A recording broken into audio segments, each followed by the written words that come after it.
niat lagi. Artinya ketika kita ke masjid, ya udah kita itikaf di masjid, ya sudah sampai nanti keluar besok niat lagi. Hari full ya. Ya karena ini yang kita mau bahas itu kesibukan tadi. Iya. Kesibukan. Ini masuk ke ibu-ibu ya tadi. Iya. Masuk ke ibu. Bismillahirrahmanirrahim. Assalamualaikum warahmatullahi wabarakatuh.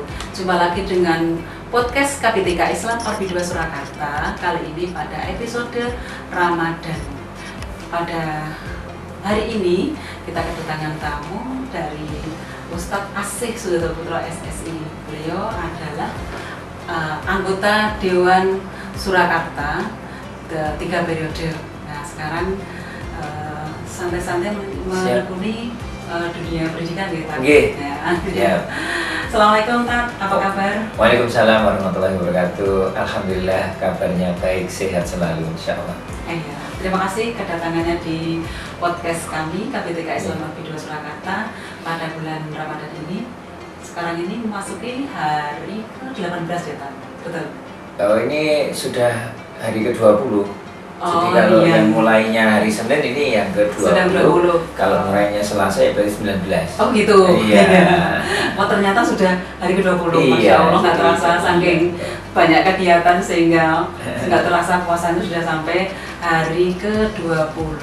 Nah tepat sekali kita akan bahas tentang malam Lailatul Qadar, yaitu satu malam di 10 hari terakhir di bulan Ramadan, yang mana pada malam itu adalah malam yang penuh kemuliaan, ya malam yang penuh kemuliaan, yang itu dalam satu malam nanti ditetapkan oleh Allah itu menjadi satu malam yang mulia, melebihi dari 1000 bulan ibadah untuk kita.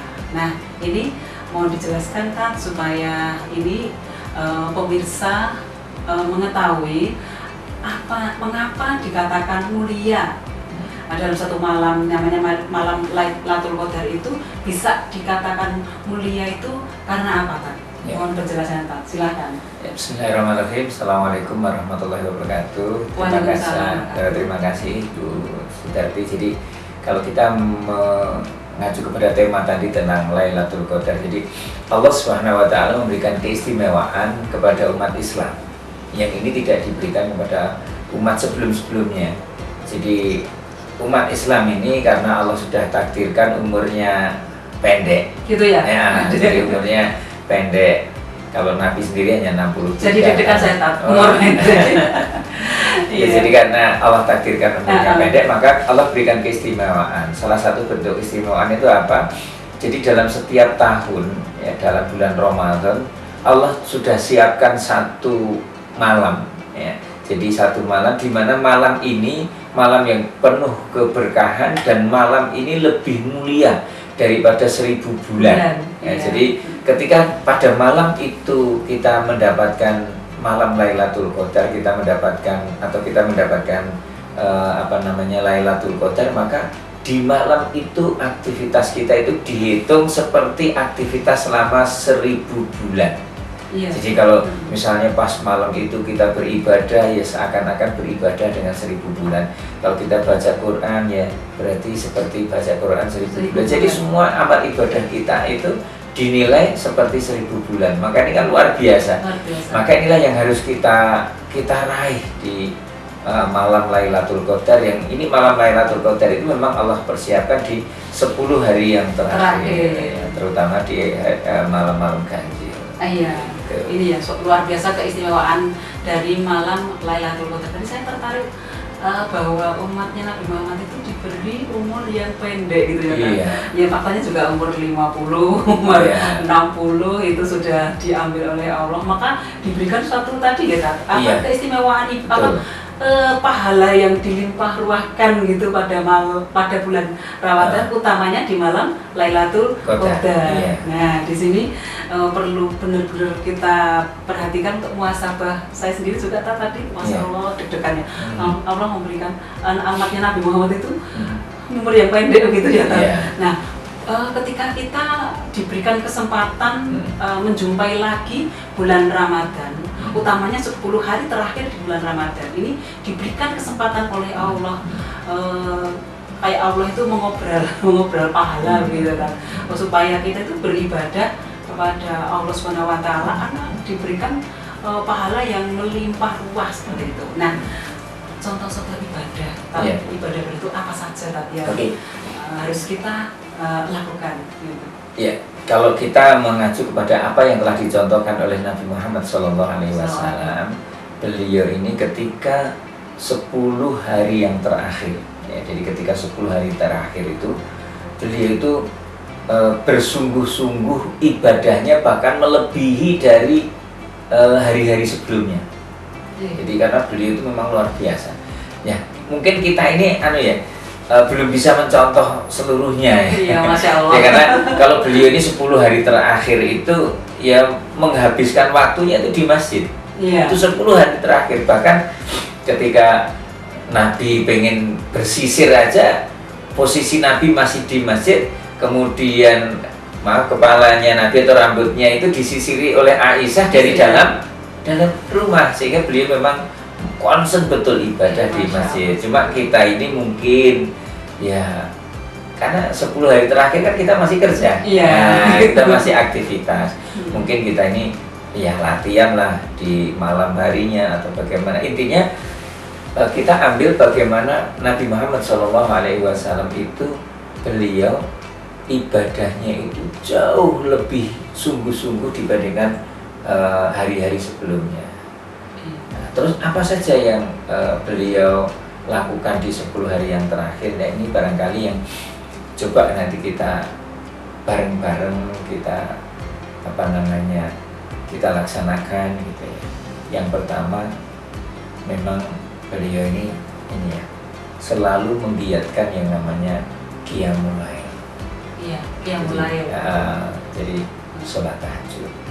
Jadi bahkan kalau kita melihat sejarah ya, beliau itu kalau baca kalau sholat malam itu bacaannya itu panjang. Tidak seperti kita. Kalau kita itu kan favoritnya kulhu. Saya tetap.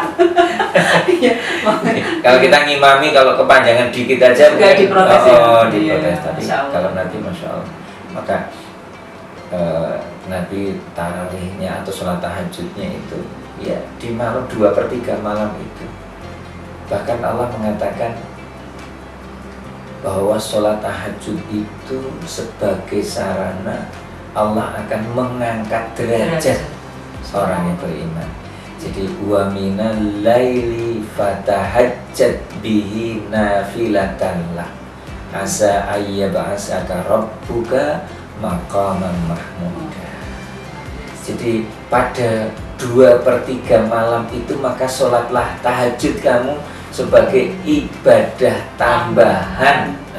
Sebagai ibadah tambahan, semoga Tuhanmu akan mengangkat kamu ya dengan derajat yang lebih tinggi. Jadi memang salah satu sarana Allah mengangkat derajat kita itu adalah ketika kita mampu memanfaatkan malam hari. Iya. Apalagi di bulan Ramadan di 10 hari terakhir. Di bulan 10 hari terakhir itu yang pertama. Kemudian yang kedua, Nabi itu tidak hanya sekedar mengajak tidak sekedar sholat malam, tetapi beliau juga mengajak. Jadi sahabat itu diajak, ayo kita sholat berjamaah. Berjamaah berarti ya. Kalau Nabi jamaahnya itu hanya beberapa hari saja. Jadi tarawihnya Nabi hanya beberapa hari, bahkan Nabi tidak sebulan penuh.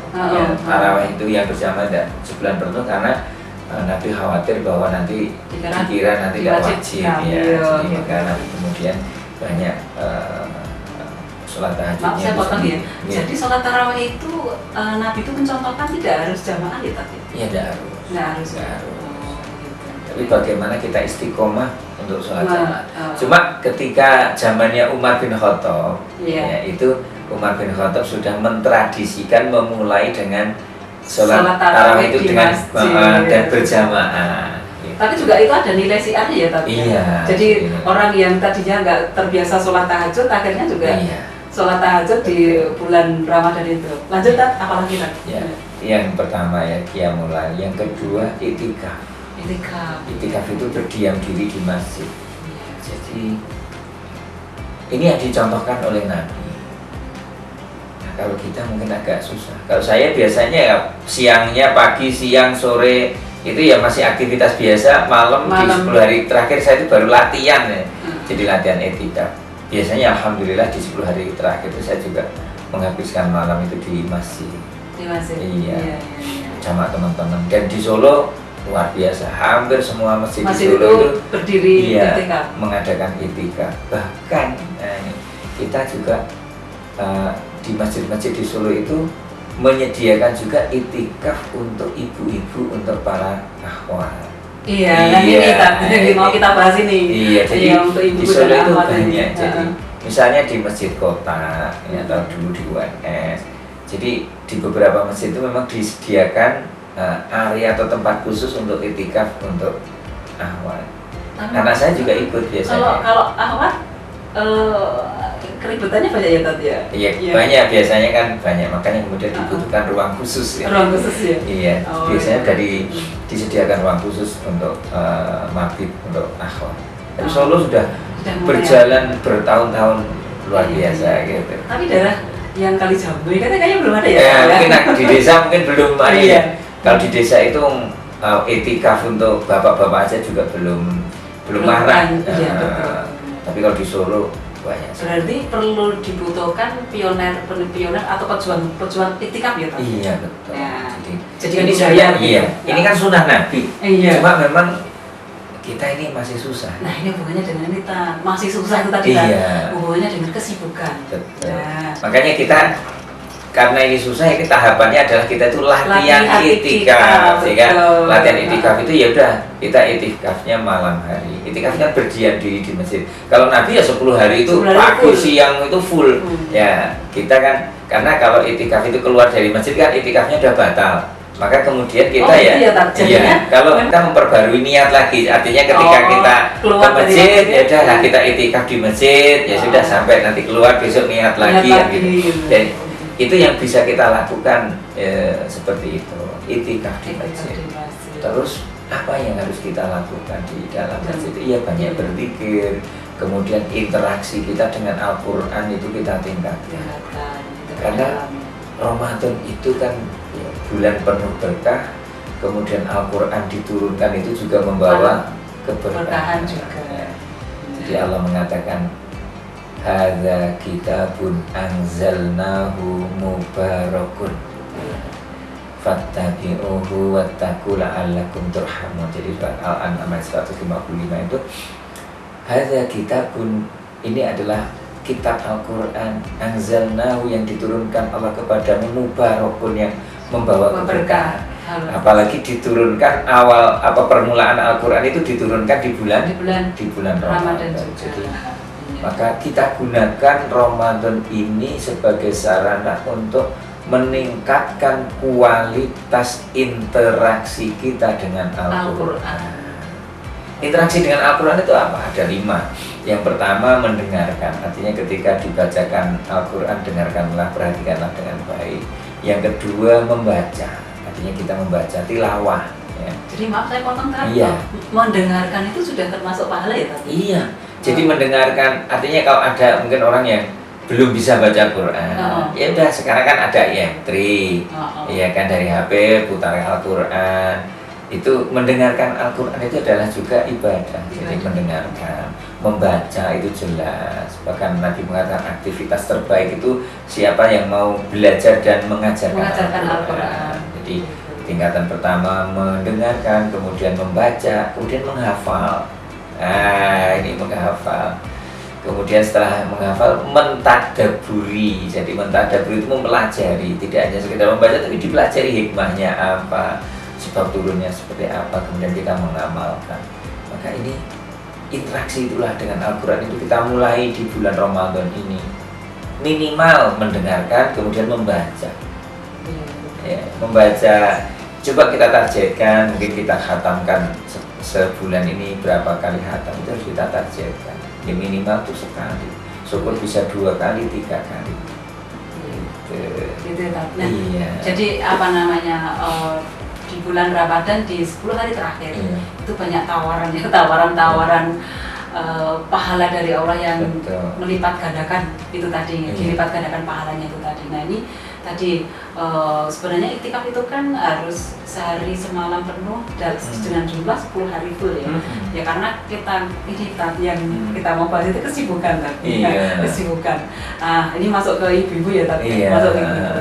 Nah, apa namanya? Biasanya itu kalau di 10 hari terakhir itu kan ini kan kita mau menjelang hari raya itu Tat. Iya. Apalagi orang Jawa Tat. Mm-hmm. Nah, orang Jawa itu kan perniknya banyak nih. Iya, Nah, betul. pertama misalnya harus menyiapkan sebenarnya juga tradisi Jawa, tapi juga nggak apa-apa sih, bagus sih kalau menurut saya ya, nanti bisa dikupas dari Ustadz Asih, kita menghantar-ngantar gitu loh Tat. Iya.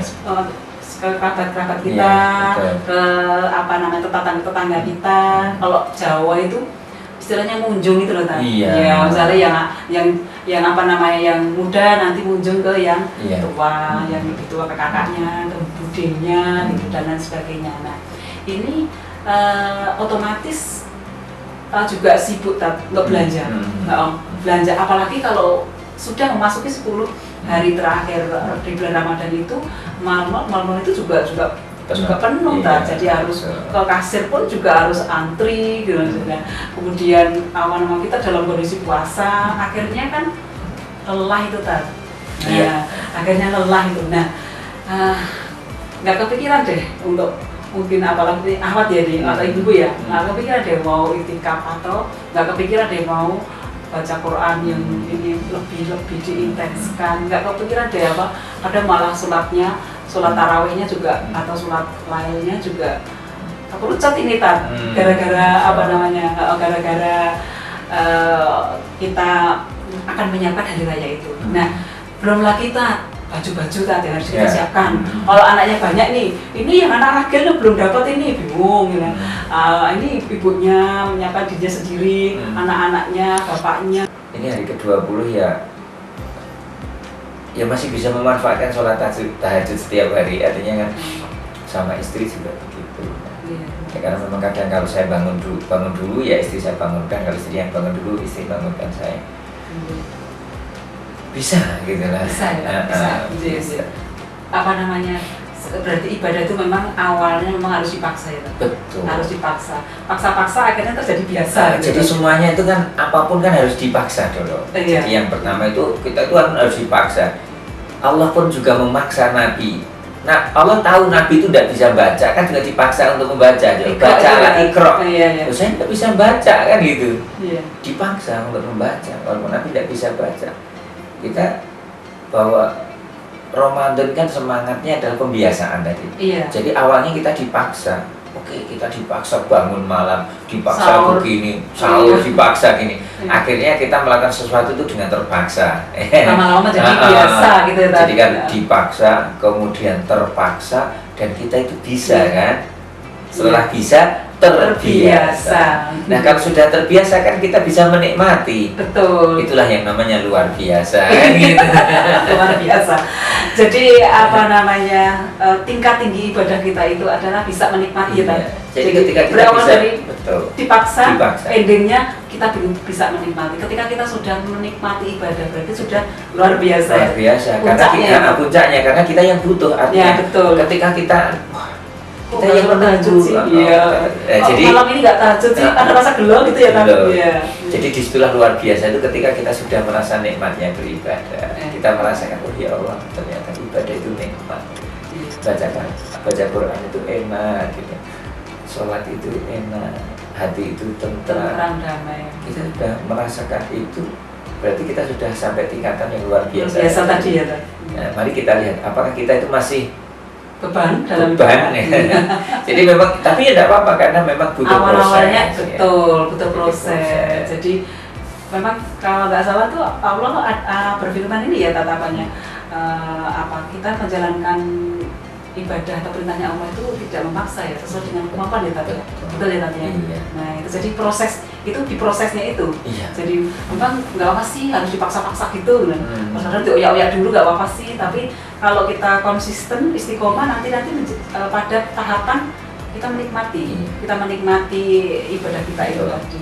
Bahkan kalau kita kelewatan sholat tahajud kita merasa ada sesuatu Ada yang yang kurang. hilang. Betul. Ada yang kurang, ada yang yang kurang. Jadi hari ini nggak sholat tahajud ya. Gimana Kak, gelau banget itu ya Bang? Iya. Nah kita sudah sampai ke situ belum? Sholat tahajudnya kita sudah pernah bolong atau belum? Oke Tat, ini kembali ke Lailatul Qadar ya Tat ya. Nah ini supaya kita tahu, ya kadang-kadang kita juga mau pengen hal itu diprioritaskan oleh Allah itu juga kita bisa meraihnya gitu. Nah supaya kita tahu itu di 10 hari terakhir di bulan Ramadan itu kira-kira di hari keberapa Tat yang itu turun malam Lailatul Qadar gitu.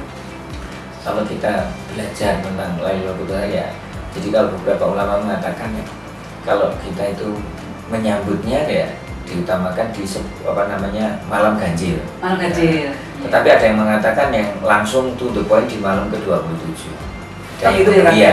Tetapi apapun itu ya malam-malam ganjil itu kita manfaatkan dengan sebaik-baiknya, atau ya 10 hari terakhir ini yang kita manfaatkan dengan sebaik-baiknya. Mungkin kita bangunnya kalau biasanya jam 3 ya agak maju lagi setengah 3. Jadi apapun yang penting kita bisa melaksanakan itu, tahu nanti malam Lailatul Qadar itu malam keberapa, yang penting kita bisa memanfaatkan, dan kita tidak tahu kita dapatnya nanti di malam keberapa, tidak masalah. Yang penting di 10 hari terakhir Ramadan itu kita sudah meniatkan untuk ibadah gitu. Betul, kita sudah niatkan itu. Nggak peduli di malam ganjil, nggak peduli malam tanggal 27 itu enggak ya Pak? Pokoknya terus ya. Syukur yang malam-malam ganjil atau malam 27 itu lebih ditambahkan, ditambah. Jadi itulah nanti ketika kita dapat kemuliaannya malam Lailatul Qadar itu yang luar biasa. Mungkin kita belum sekelas para sahabat ya. Jadi kalau para sahabat itu kan bisa menikmati ibadah itu dengan luar biasa. Kadang ini kan ada sahabat itu ditusuk itu sampai nggak terasa dalam saat sholat gitu ya. Berarti kan tingkat menikmatinya sudah tingkat tinggi. Betul. Jadi ada sahabat itu yang ketika dia berjaga kan. Jadi kan ada 2 orang itu berjaga di malam hari. Yang satunya tidur, yang dia bangun. Dia bangun. Nah ketika dia bangun kan dimanfaatkan untuk sholat. Ternyata ketika bangun itu dia kena anak panah.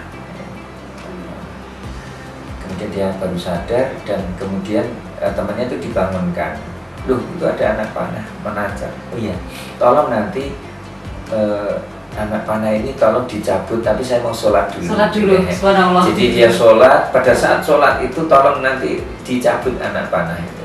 Jadi sholat itu seperti bius ya? Ya seperti bius. Jadi dia merasakan betapa nikmatnya bermunajat kepada Allah, sholat kepada itu, saking nikmatnya itu, rasa sakit itu hilang. Tidak terasa juga ketika dicabut ke anak panah itu sampai tidak terasa. Bagaimana kita bisa pada tahapan menikmati sholat sehingga kita nggak terasa, padahal kita nggak terasa kalau kita itu seperti itu ya, tadi cabut pedang panah-panah itu. Padahal kalau kita sholat itu begitu Allahu Akbar, ingat. Iya, makanya butuh yang namanya proses. Betul. Maka Ramadan itu kan sebenarnya proses. Proses ya. Jadi proses untuk perbaikan diri, proses untuk menempa. Nah, setelah Ramadan harapannya semangat ini yang harus kita bawa. Semangat Ramadan ini kita bawa. Cuma yang kadang ya Ramadan baru balik meneh. Hari raya sudah gitu. Makanya ini semangat itulah yang harus kita. Iya. Kemudian ini satu lagi ya Tat ya. Apa namanya satu lagi? Masih ke Lailatul Qadar Tat. Adakah ciri-ciri secara zahir? Secara zahir apa malam yang benar-benar malam itu adalah malam Lailatul Qadar? Gitu Tat. Kalau kita belajar dari apa yang disampaikan oleh Nabi di hadis-hadis itu, memang ya ada tanda-tanda yang bisa dilihat. Salah satunya ketika pada satu matahari itu tidak terasa tidak terlalu panas ya. Siangnya gitu. Siangnya itu kok tidak panas banget gitu. Udaranya cerah gitu. Jadi kalau tadi hari ini kan panasnya panas banget ya. 20. Jadi itu kemudian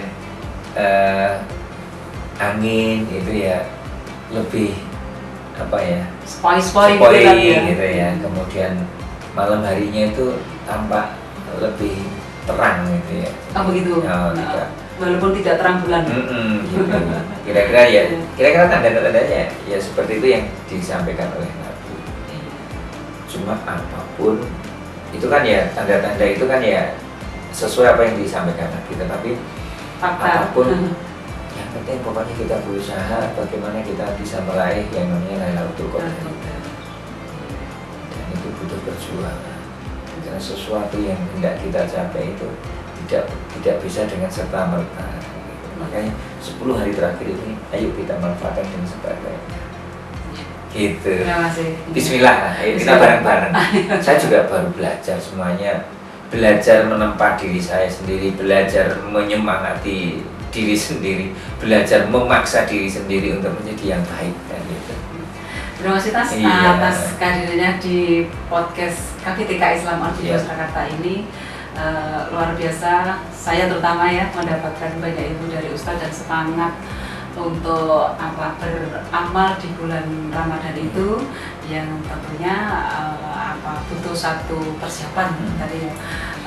Boleh saya simpulkan kita yang pertama untuk memasuki bulan Ramadan itu perlu adanya planning tadi, adanya planning, kemudian setelah planning bagaimana kita dalam menapaki bulan Ramadan ini dengan satu mengatur waktu yang tepat ya. Kemudian kita membiasakan amalan-amalan ini di setiap ada kelonggaran waktu seperti itu, dan jadikanlah Ramadan ini sebagai tempat untuk menempa diri sehingga ketika kita sudah keluar dari bulan Ramadan ini, jadi jiwa-jiwa Ramadan itu masih kita bawa di pasca Ramadan.